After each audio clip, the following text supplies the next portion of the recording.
काली ज़मीन। तो यहाँ पे जो है हमें काली ज़मीन के विषय में बताया गया है। काली अथवा रेगुर ज़मीन भारत के क्षेत्रफल में लगभग 15% क्षेत्रफल में फैली है। इस ज़मीन का उद्भव दक्कन के लावा के बिछने से हुआ है। समग्र महाराष्ट्र, पश्चिम मध्य प्रदेश, आंध्र प्रदेश एवं कर्नाटक का कुछ भाग आदि जगहों पर इस प्रकार की ज़मीन देखने को मिलती है। तो यहाँ पे हमें बताया है कि काली अथवा रेगुर ज़मीन जो है यह भारत के क्षेत्रफल के जो है लगभग 15% क्षेत्रफल में फैली हुई है और इस जमीन का उद्भव जो है दक्कन का लावा के बिछने से हुआ था और समग्र महाराष्ट्र में, पश्चिम मध्य प्रदेश में, आंध्र प्रदेश में एवं कर्नाटक का कुछ भाग जो है उन जगहों पर हमें इस प्रकार की ज़मीन देखने को मिलती है। गुजरात में सूरत, भरूच, डांग, तापी एवं वडोदरा जिले की ज़मीन इस प्रकार की है। इस जमीन के निर्माण में लावाकीय चट्टानों और जलवायु की भूमिका मुख्य है। तो यहाँ पे हमें बताया है कि गुजरात में जो है सूरत, भरूच, डांग, तापी एवं वडोदरा जिले की ज़मीन जो है इस प्रकार की हमें काली ज़मीन देखने को मिलती है और इस ज़मीन के निर्माण में जो है लावाकीय चट्टानों और जलवायु की भूमिका मुख्य है। लोहा, चूना, कैल्शियम, पोटास, एल्यूमिनियम और मैग्नीशियम कार्बोनेट का प्रमाण अधिक दिखता है। इसका उपजाऊपन अच्छा माना जाता है। इस जमीन की नमी संग्रह शक्ति काफ़ी अधिक है। जब नमी सूख जाती है तब इसमें दरार का भंग बन जाती है। तो यहाँ पे हमें बताया गया है कि लोहा, चूना, कैल्शियम, पोटास, एल्यूमिनियम एवं मैग्नीशियम कार्बोनेट जैसे प्रमाण जो है इस ज़मीन में हमें अधिक देखने को मिलते हैं और इसका उपजाऊपन जो है अच्छा माना जाता है। इस प्रकार की ज़मीन जो है इस प्रकार की ज़मीन की नमी की जो संग्रह शक्ति है वह भी काफ़ी अधिक होती है और जब नमी सूख जाती है तब इसमें दरार या भंग बन जाती है। इस प्रकार की ज़मीन में कपास, अलसी, सरसों, मूंगफली, तंबाकू एवं उड़द जैसे दलहन वर्ग की फसलें ली जाती है। तो यहाँ पे हमें बताया है कि इस प्रकार की ज़मीन में जो है यहाँ पे अलसी, सरसों, मूंगफली, तंबाकू, उड़द जैसे दलहन वर्ग की जो फसलें हैं वे यहाँ पे ली जाती हैं। कपास की फसल के लिए विशेष रूप से अनुकूल होने से इस ज़मीन को कपास की ज़मीन के रूप में पहचाना जाता है। तो यहाँ पे हमें बताया गया है कि कपास की फसल के लिए जो है विशेष रूप से अनुकूल जो होनी चाहिए और कपास की ज़मीन के लिए जो अनुकूलता चाहिए वह इस ज़मीन में देखने को मिलती है। इसलिए कपास की ज़मीन जो है मुख्य रूप से ली जाती है। तो कपास की ज़मीन के रूप में इसे पहचाना जाता है। अब आगे हमें लैटेराइट या पड़खाऊ ज़मीन के विषय में बताया गया है। इस ज़मीन का नाम लैटिन भाषा के शब्द लेटर अर्थात कि ईंट पर से पड़ा है। तो यहाँ पे हमें बताया है कि इस जो है ज़मीन का नाम लैटिन भाषा का मुख्य शब्द जो है लेटर यानी कि ईंट होता है उस पर से इसका नाम लैटेराइट पड़ा है। इसका लाल रंग लो ऑक्साइड के कारण होता है। यह ज़मीन भीगने पर मक्खन की तरह मुलायम और सूखे तब कड़ी बन जाती है। सूखी एवं नमीयुक्त जलवायु के परिवर्तन से इसमें सिलिकामय पदार्थों के निवारण से इसका संग्रह हुआ है। तो यहाँ पे हमें बताया गया है कि इस ज़मीन का जो रंग है वह लाल रंग होता है और लौह ऑक्साइड के कारण होता है। यह ज़मीन जो है भीगने पर मक्खन की तरह मुलायम और सूखी तब जो है कड़ी बन जाती है। सूखी एवं नमीयुक्त जलवायु के परिवर्तन से और सिलिकामय पदार्थों के निवारण से जो है इसका निर्माण हुआ है। यह भारतीय द्विकल्पीय पठारी प्रदेश के ऊंचाई वाले भागों में विकसित हुई दिखती है। इस प्रकार की ज़मीन में मुख्यतया लौह तत्व, पोटाश और एल्यूमिनियम का प्रमाण अधिक होता है।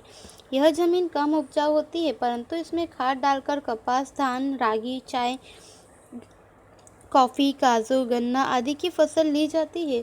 इस ज़मीन को पड़खाऊ ज़मीन के रूप में भी पहचाना जाता है। तो यहाँ पे हमें बताया है कि इस प्रकार की ज़मीन में जो है मुख्यतः लौह तत्व, पोटाश एवं एल्यूमिनियम का प्रमाण हमें अधिक देखने को मिलता है और यह ज़मीन जो है कम उपजाऊ होती है परंतु इसमें जो है खाद डालकर कपास, धान, गन्ना, चाय, कॉफ़ी, काजू आदि की जो फसल है वह ली जा सकती है। इस वजह से जो है इस ज़मीन को पड़खाऊ ज़मीन के रूप में भी पहचाना जाता है। उसके बाद है यहाँ पे रेगिस्तानी प्रकार की ज़मीन। यह ज़मीन शुष्क एवं अर्ध शुष्क वाली परिस्थिति में होती है। यह जमीन रेतीली एवं कम उपजाऊ होती है। इसमें घुलनशील क्षारों का प्रमाण अधिक होता है। इस प्रकार की जमीन राजस्थान, हरियाणा और दक्षिण पंजाब के कुछ क्षेत्रों में पाई जाती है। गुजरात में इस प्रकार की जमीन कच्छ एवं सौराष्ट्र के कुछ भागों में आई हुई है। सिंचाई की सुविधाओं से इसमें बाजरी, ज्वार की फसल ली जा सकती है। तो यहाँ पे हमें बताया है कि यह जमीन जो है शुष्क एवं अर्ध शुष्क वाली परिस्थिति में होती है। यह जमीन रेतीली होती है एवं यह कम उपजाऊ होती है। इसमें उपजाऊपन की मात्रा इतनी नहीं होती। इसमें घुलनशील क्षारों का प्रमाण भी अधिक होता है। इस प्रकार की जमीन जो है हमें राजस्थान, हरियाणा और दक्षिण पंजाब के कुछ क्षेत्रों में देखने को मिलती है। गुजरात में इस प्रकार की जमीन जो है यह कच्छ एवं सौराष्ट्र के कुछ भाग में आई हुई है।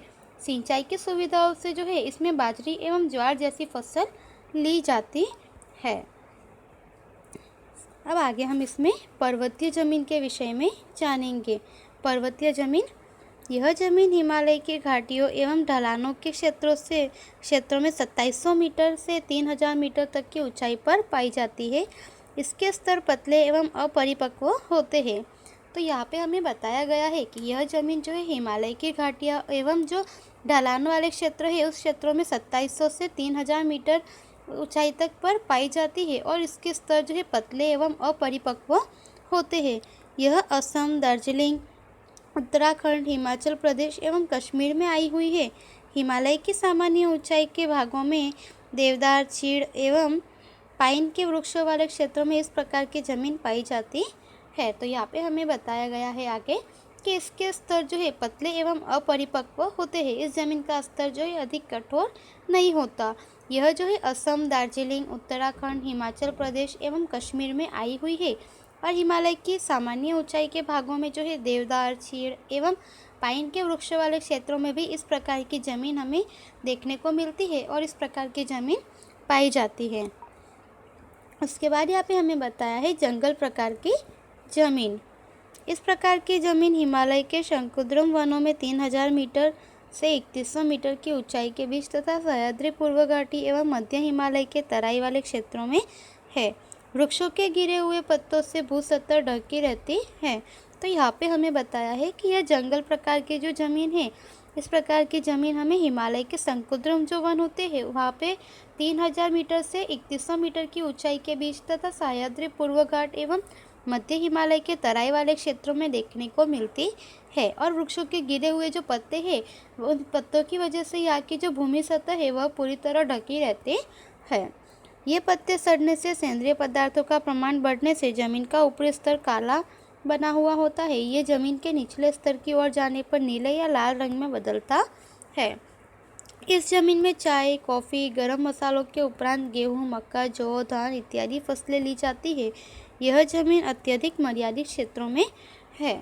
तो यहाँ पे हमें आगे बताया गया है कि ये जो पत्ते जो है जो कि ज़मीन पर गिरे रहते हैं जिसकी वजह से इसकी भू सतह ढकी रहती है, ये पत्ते सड़ने से जो है सेंद्रीय पदार्थों का प्रमाण बढ़ जाता है जिसकी वजह से ज़मीन का ऊपरी स्तर जो है वह काला बन जाता है। तो इस तरह से ज़मीन का ऊपरी स्तर जो है काला बना हुआ होता है जो ज़मीन के निचले स्तर की ओर जाने पर जो है नीले या लाल रंग में बदलता है।